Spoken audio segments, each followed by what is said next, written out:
Hey guys, Kaza here. Welcome back to another Borderlands 2 video. Ha, I'm just joking. This is not Borderlands 2. This is Minecraft. But wait, this is Borderlands 2 in Minecraft.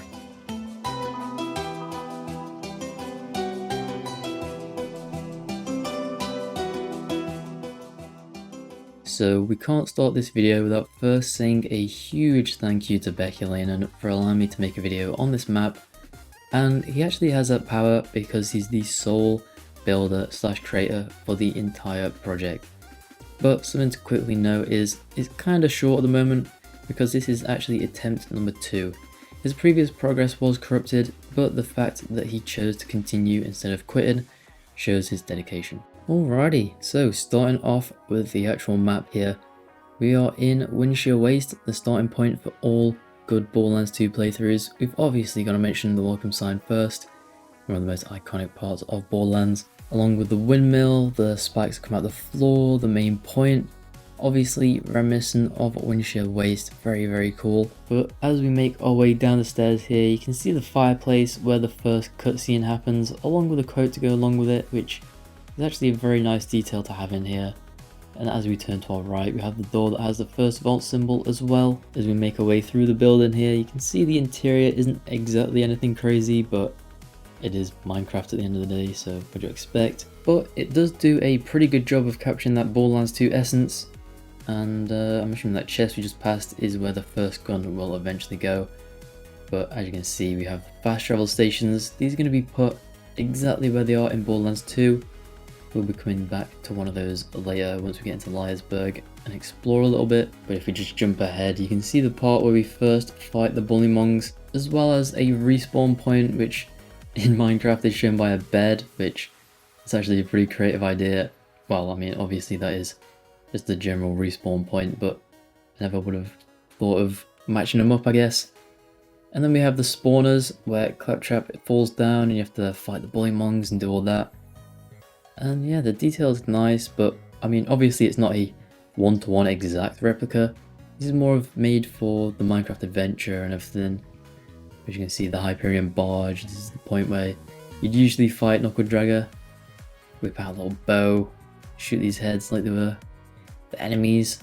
I don't think we need the arrow because we are in creative, but let's see if I've still got it. I haven't played Minecraft in a while, but I seem to still have it with the bow, which is nice. As we're just making our way up to the barge, I just want to mention that I did actually get in contact with the creator of the map to ask a couple of questions, and he was nice enough to answer. So if you're interested a little bit more and want to find details of the map, then stick around because I will show that towards the end. And yeah, that bow was placed by me before the chests are empty in this map. I'm assuming those will be done later like I mentioned before. But as we head into Southern Shelf here, he has a render distance suggestion, so we just plop that up. Yeah, this is definitely a lot more epic. This map is so cool. The cell shading doing justice. This looks so good right now. Can't wait for this to be finished. I'd love to do some kind of like full gameplay, full run through. I think that'd be so sick. Just imagine we got like custom guns and stuff. But here we are in Liarsburg, and yeah, he's done such a good job on this. Like, even though it is Minecraft, you can just instantly tell this is where it is. And the fast travel that I'll come back to in a little bit. The spawn points for the Bullymongs for the mission. And yeah, I found this. I don't really know what it does. It does have command blocks in there that seem to have commands that would work, but I can't get it to work. Maybe need to be in adventure mode or something. I haven't played Minecraft in a little while, so I'm not too sure. But these ones I am sure of. You have the ammo dump, which can give you 64 arrows. Zed's mez, which will give you regeneration to heal you up. And if we head over to Hamlock's house, what a tongue twister. We have a custom gun machine, which will give you a Jacob's carbine, which is a crossbow with quick charge enchantment, 255. So yeah, as it says, just click to shoot as fast as you can. And yeah, it just gives some pretty cool possibilities of what you can achieve in Minecraft and make a pretty good recreation of Borderlands 2. And just flying out of the gate, you can see the little houses where you fight the first bandits. And then, yeah, I kind of like this redesign. It fits Minecraft, it does, but it doesn't really take away from the actual design. No secret room when you drop down, maybe eventually, but he's got an entire map to build, so not necessary. And the cannon, obviously a recreation of Big Bertha. When you click the button, it's shooting out, I'm assuming, fire charges of some kind. And yeah, the intractability is just a nice feature. But as we move on, you can see this teleporter, which doesn't have a button yet. Recon's Divide, he's working on it currently. You can see a coming soon on his Planet Minecraft page, so yeah, it actually looks pretty good already though. Not sure how far away that would be honestly, but as we move on here, you can see the location where you're going to get your first ever shield in the game that isn't quite in this Minecraft version yet. But he's implemented the lift in a cool way with the command block. Obviously you can't have things just moving up and down in Minecraft, so that's a pretty good compromise. And the view from up here is really nice. You can see the town and everything. Again, the shader just making it look really good. And now the part where we fight even more bandits. I did turn this off. This is usually on to represent that electric fence that you have to break. Yeah, it's a pretty neat idea. But as we move forward, we can go into Southern Shelf Bay. This is one of the other areas he's managed to complete so far.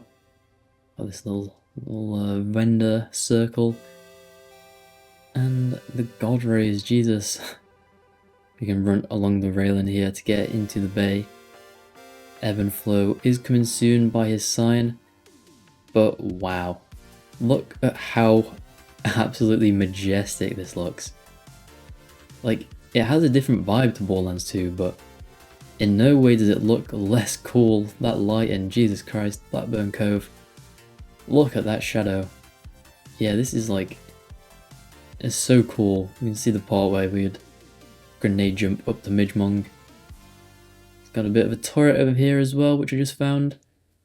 It's not functional at the moment, maybe somehow eventually, although I don't know how that would work in Minecraft. As you just go back into the town, you can see it's very intricate, well planned out. It's got the main kind of flow of the Borderlands 2 map without being exactly a one-to-one replica. You start fighting Midgmong over here, eventually maybe there's NPCs and you can have some really cool fights, some special loot. That'd be like insane, honestly. I think most people would enjoy it. But as we head back to town, this is the fast travel area. It's got kind of a few different sections: the highlands, the dead sands, the ashes, and the frozen wastes. Now, those are the only ones in the kind of tube areas, but there is one more map that he has made so far, and that is Sanctuary. So as we click the button here, you can see the obvious spawn point, render distance, recommendation of 10, so quickly change that. Got the golden chest.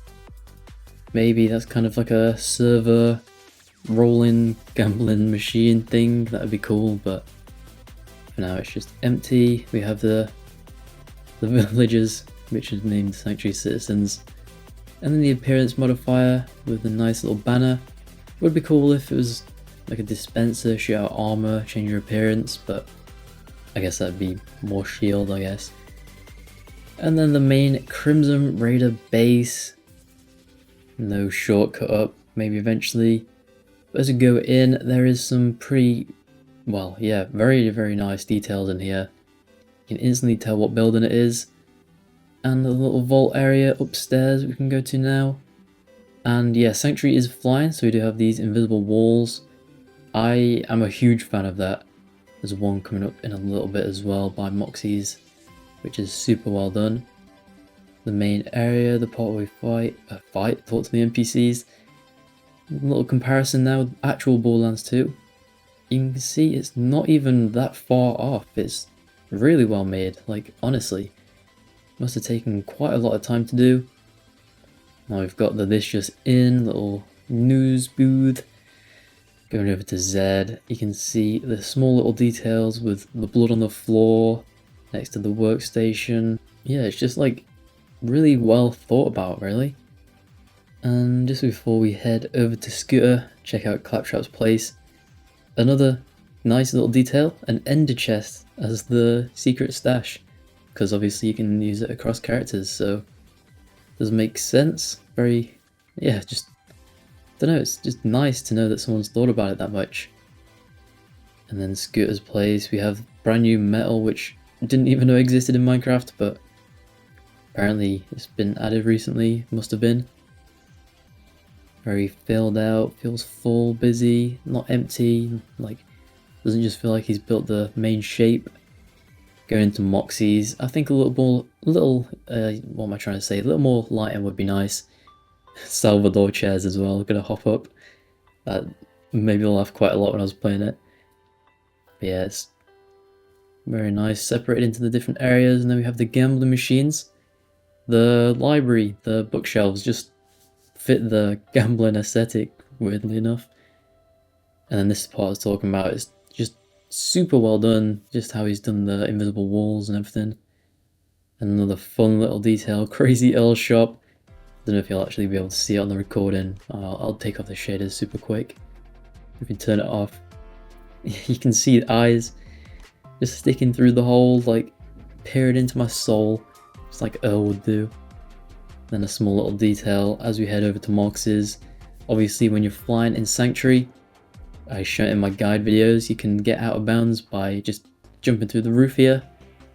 Decided to do a little recreation, but then felt bad for breaking his map, so ended up filling it back in. But yeah, a little ode to an out of bounds glitch, which is nice.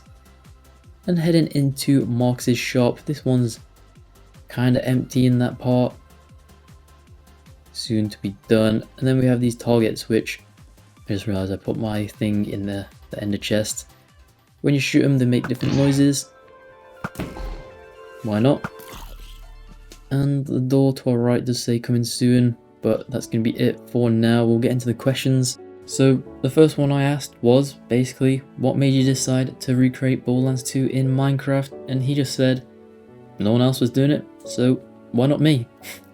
You know, fair enough. Honestly, if you have that kind of dedication, it's impressive. And then second thing was, what's your personal connection?